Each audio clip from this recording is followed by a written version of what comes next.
Sup, crypto and Web3 fans? We're going to talk about what's hot and what's not, along with some big twists happening in the crypto world. We were all excited about decentralization in crypto, but now we find out it's becoming more centralized and a couple players are leading the pack. Do you want to play amongst the dirty? And more specifically, we're going to take a deep dive with several different cryptos from several different sectors, compare them to our favorites on this channel, and also look at it in time. BNB up big. Toncoin we're going to talk about here as well, up 23% last 24 hours. XRP down 1.5 to 67.98. Is the train leaving the station? Has it left the station? Is it coming back to the station? Comment down below. SHIB down 0.41. Not too worried about that. But let's talk about you can't. No, you can, Trick. And Trick says 69. Yes, that's correct. That's going to be my race number for real. How the did that happen where I drew race number 69? That's pretty messed up, but I think something's lining up right for all of us.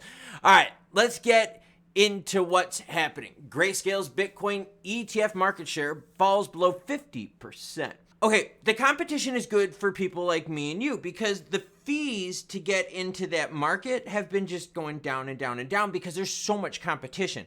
Remember Grayscale in the beginning, the outflows, how insane they were, the billions and billions that left Grayscale?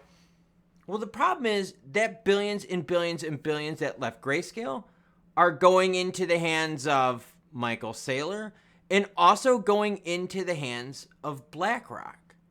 So when we think of Bitcoin, you know, when we think of centralization, when we think of king of the hill, right? Top end price, just leader of the pack, store of value. Anyone that said Bitcoin is going to zero, just get yourself checked. I mean, there's so much of a store of value play. You can't take it down because you don't know who the creator is. And as long as that stays alive, Bitcoin stays alive.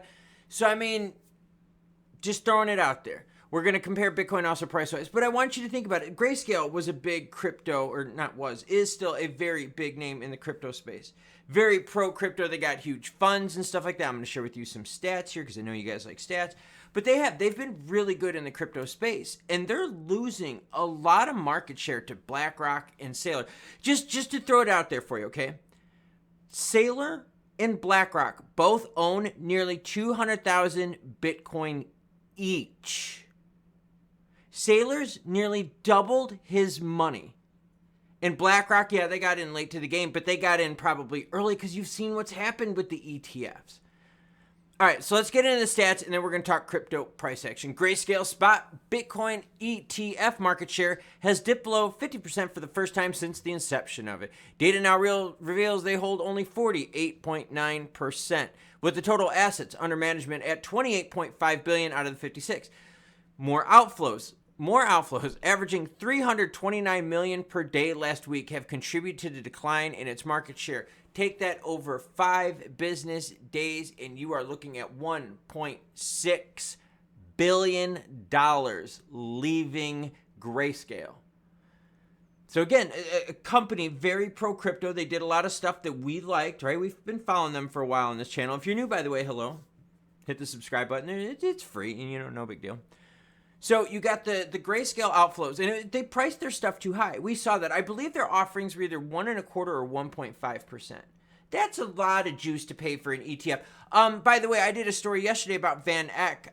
Van Eck was lowering their fees to 0% until they reached the first, I think it was like 1.3, 1.5 billion in assets into March 2025, I believe it is. So yeah, I mean, the competition is good, right? It's giving us better prices. You can get in it lower.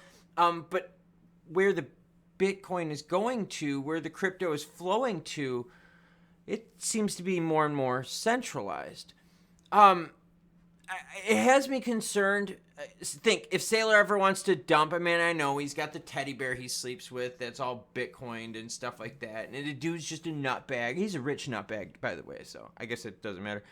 But like he could always, you know, start selling and dumping on the market and would just cause all this to totally have a problem. BlackRock, I know none of us watching this trust BlackRock. So you just have to sit there and ask yourself, like, are you cool with the centralization of crypto, or is that kind of like going against what the actual theme is? Or, hey, it's cool as long as we're making money. I don't give a shit who's dirty and who's not. Let me get my piece of the pie. I mean, let me know. I mean, like, dude, you guys know that this channel, and gals know that this channel is all about all sides of the spectrum, right? People that love crypto, people that are against it, people that just want the news and they want the news fast and accurate. That's why they come here. So let's just keep this conversation going in the next couple of videos. All right, now let's pick things up a bit and let's talk about price, what's hot or not. Let me remove myself from the screen so you can see some stats. And oh, baby, it's time to play. We are at 92 right now in extreme greed on the Fear and Greed Index. But what I have on the far right column here is the percentage of price change over the last 7 days, 30 days, and 90 days.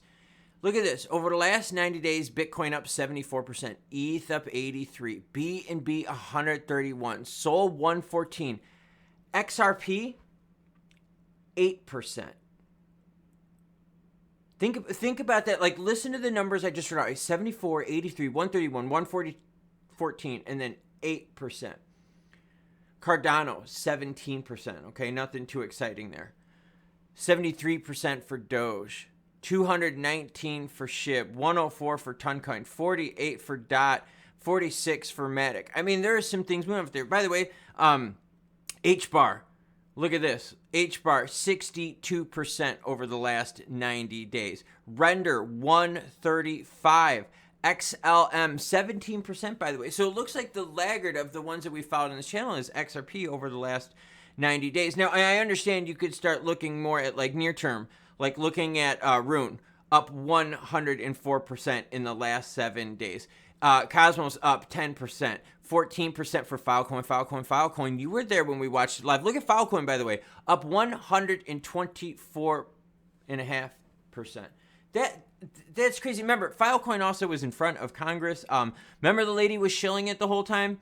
And they were like, ma'am, can you please tell us? And she'd be like, well, Filecoin, and the Filecoin this, and yes, with Filecoin. Dude, she did an amazing job. And now look at Filecoin. 124% up on the last 90 days. ICP up 123. I know I got ICP fans out in the house. What I just wanted to share with you, it's all about perspective of time, but we do have laggards in the market. I get it. The maxis are probably going to try to roast me in the comments about how, bro, you're stupid and, you know, all that. But, dude, you're arguing 8% gains when the rest of the market is looking sexy AF. All right, here's a different representation. What I have right here is 5 days, okay? I've got Bitcoin in green, XRP in light blue, XLM in purple, Doge in pink, Matic in yellow, and TRX. I still wouldn't touch it with your money, by the way, in gray. So you can see it over the 5-day. XRP is the leader right here, and that's near term. Like I said, I'm picking all time frames, right? See, you wanted good news? There you go. On the 5-day, XRP holders up 12.8. That's juicy.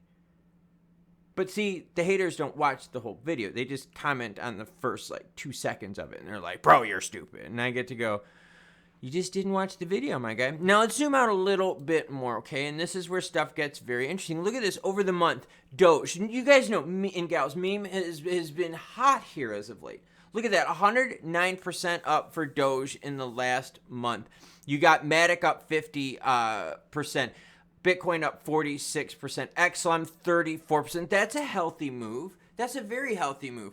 30% in the month for XRP. And then look at this. TRX, again, I wouldn't touch it with your money, is up 3%.